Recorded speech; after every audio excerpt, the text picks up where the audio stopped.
وشفاعته بكل هول من الأهوال مقتحم مولانا صل وسلم دائما أبدا على حبيبك خير الخلق كلهم.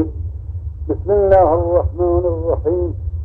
الحمد لله رب العالمين، والصلاة والسلام على أشرف الأنبياء والمرسلين سيدنا ومولانا محمد وآله وصحبه أجمعين. استعيذ بالله. موضوع بويد موسى عليه السلام النبوة رسالته. bundan evvelki Musa Aleyhisselam'a nübüvvet ve risalet geldi. Ondan sonra emrediyor Cenab-ı Hak, vazife veriyor.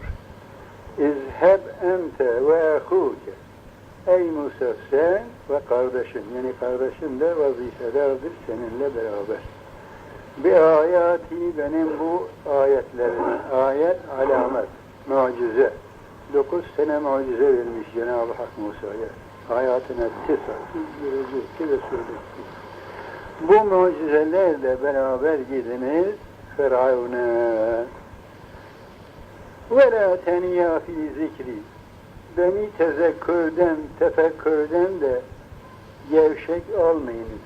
Tevteriyen, teksura, kıssa olmayınız. Emrine harfiyen iktidâ ediniz.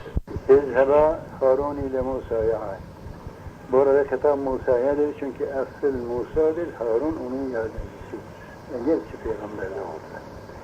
İzheba ila Firavune innehu tara. Firavun'a gidiniz çünkü o tuğyan etmiş, iddia-i rububiyete bulunur. Nimetleri gördükten sonra Mevlana büyük bir fakir olan bir Firavun'u kimse görmemiş. Fazla zengin olduktan sonra tuğyana başlamış. Fakat emrediyor Cenab-ı Hak, talimat veriyor Musa'ya. وَلَا تَقُولَا لَهُ قَوْلًا لَيِّنًا. Kavli leyyin ile, yumuşak bir sözle vaaz-ı nasihat edin.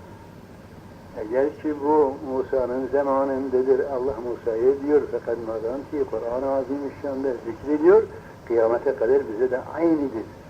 Vaaz-ı nasihat eden adam, sevk ile, huşumetle, karşılarını tahkir etmekle değil, ancak hatta Sure-i ve Nazatı'da tefsil ediyoruz.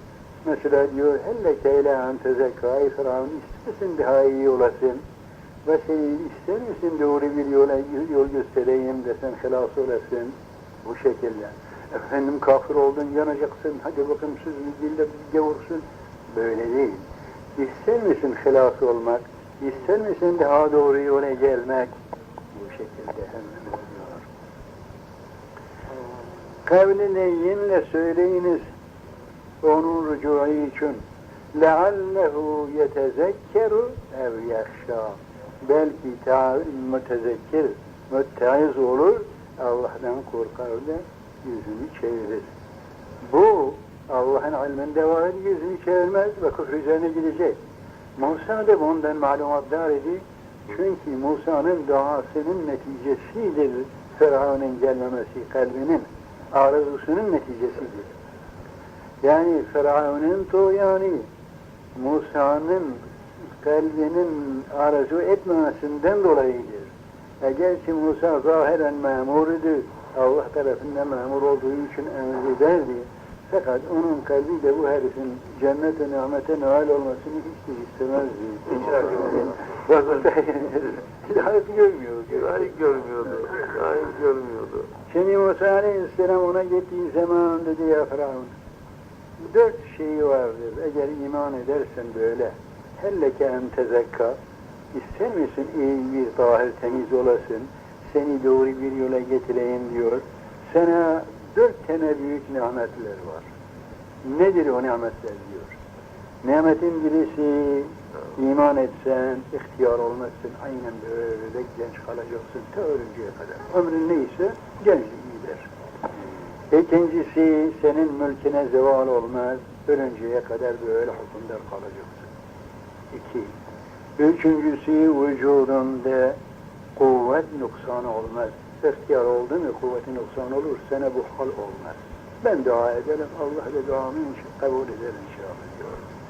Dördüncüsü, ihtiyarların mesela, o gittiği öldüğün zaman da cennete gireceksin. Onu işittikten sonra düşündürmeye başlamış. Hele düşüneyim demiş, gelmiş seraya, evvela Asiye'ye sığınır. Asiye diyor ki, Musa bu dördü bana vaat ediyor. Evvela ihtiyar olmamak, mülküm elimde kalmak, kuvvetsiz olmamak, sonra da cennete girmiş. Ama diyor Asiye, niçin hemen derhal ayağına kapanmadın? Niçin vakti fevkte ediyorsun? Senin nimet senin kapına gelmiştir, yapıyorsun. Çok söyledi Asiye fakat tesir etmedi dedi. Hükümdar için vezirim, baş vezirim yani. Eski atibar Sadr-ı Azam, bugünkü baş vezir. Sadr-ı Azam'ın reyine ittiba etmek lazım gelir. Hele Haman'a da söyledik. Gitti Haman'ı çağırdı, Haman'a da aynen söyledi. Haman dedi efendim, şimdiye kadar biz halka diyorduk ki Allah olmuştur, mabuttur. Şimdi de sen kendi bendelerin bir bende olur, bendenin bendesi mi olacaksın? Allah. Sen evvel beni öldür de benim gözüm onu görmesin, sonra onu yap. Böyle bu tarz sözleri başlayınca Firavun vazgeçirdi. Demek ki veziri hükümdar yapan vezirdir. Böyle oldu. لَعَلَّهُ يَتَذَكَّرُ اَوْ يَخْشَى Belki tezekkür eder, vaazı nasihati kabul eder, ya da Allah'tan korkar. Yani, bak biliyor, Musa biliyor ki yapmaz, Allah da biliyor, onun için bunu emrediyor, hikmeti budur, yani meyusane vaazı nasihat etme, yapacak, imana gelecek ümidiyle vaazı nasihat etme. Mesela, madem ki gelmeyecek, niçin şey diyor? Hayır, yok, öyle değil. Gelecek ümidiyle yap.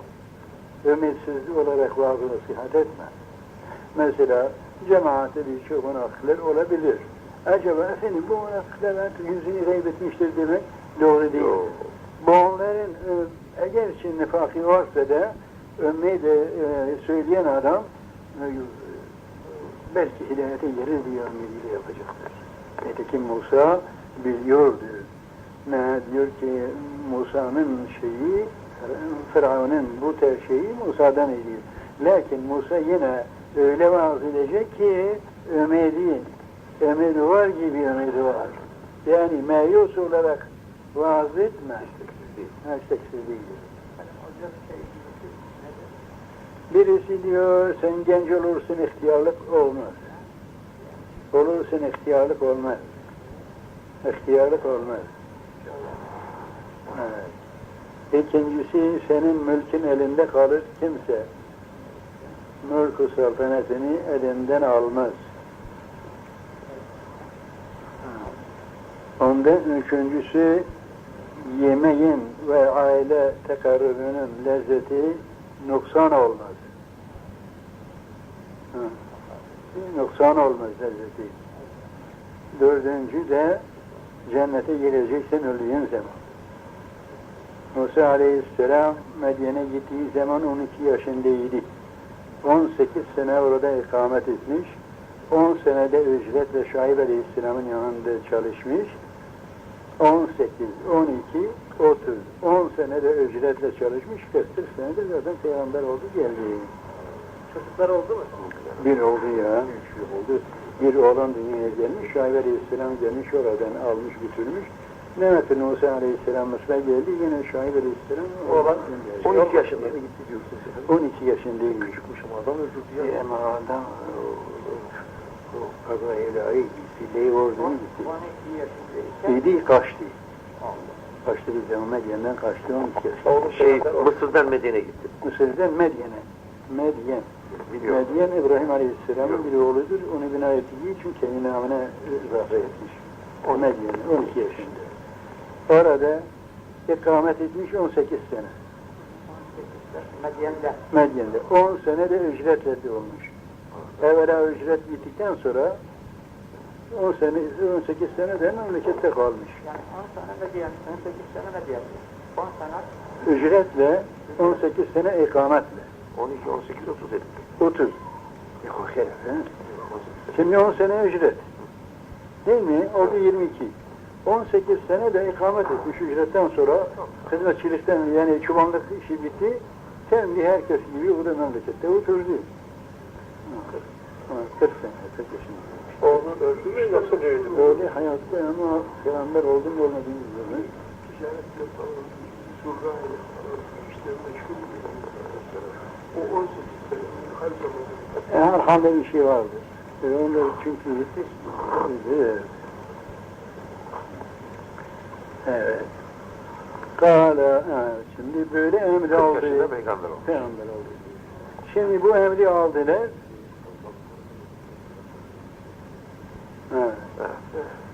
Bu emri aldılar, gidecekler. Kâle Rabbena innena dediler ikisi de. Yani ikisi beraber mi söyledi? Yahut birisi ikisinin namına söyledi. Her ikisi de olur, fark etmez. Dediler Rabbena, ey bizim Rabbimiz, bizi terbiye eden, yetiştiren Allah. İnnena nekhafu en yefruta aleyna. Bizim korkumuz oradadır ki ifrat eder, acele eder. Yani Firavun'un ölümden korkmuyor. Vazifenin noksan kaldırından. İfrat eder, acele eder bize, ceza verir de yahut öldürür de vazife noksan kalır. İnna nekhafu en yefruta yani en yacele aleyna. Acele eder ukubetten. Ev yetgâ yahut tuğyan eder, kibir eder de taarruz eder ve imana gelmez. Biz bundan korkuyoruz da bundan Cenab-ı Hakk'ın lütfeni istiyorlar. Bu şekilde. Biz emrin üzerine gidiyoruz. Fakat bizim korktuğumuz bu noktada belki acele eder de emir tamam olmadan bize tecavüz eder. Veyahut da tuğyan eder. Şimdi Cenab-ı Hakk'ın teminatını alıyor. Kâle, Hâlik-i Kânat cevap verdi onlara. La tehâfâ, korkmayınız ikiniz de. İnneni ma'akuma, ben sizinle beraberim. Yani avnimle, hifzimle, nefretimle, hafızınızım. Sizinle beraberim zaten Allah Celle Celaluhu her yerde hafızdır. Beraberim yani yardımımla, hifzimle sizinle beraberim. Yoksa Cenab-ı Hak her yerde hafızdır. Esma'u, işitiyorum sizin söylediğinizi ve onun söylediğini. Ve era, görüyorum onun yaptığını sizin yaptığınız. Hepsini görüyorum. Sizin hafızınız benim. Öyleyse bir mesele kalmadı. Fetiyahu geliniz siz ikiniz. Fekula söyleyiniz ona. İnna Resul'a Rabbike. Biz Rabbinden sana gelmiş peygamberiz. Allah'tan gelmiş peygamberiz. Fe ersil ma'ana Beni İsrail'e. Beni İsrail'i bizimle beraber gönder bırak. Beni İsrail'i köle gibi kullanırdı. Hademat-ı şakkada kullanırdı. Evet. Etlikhum min eslike. Esaretten bırak.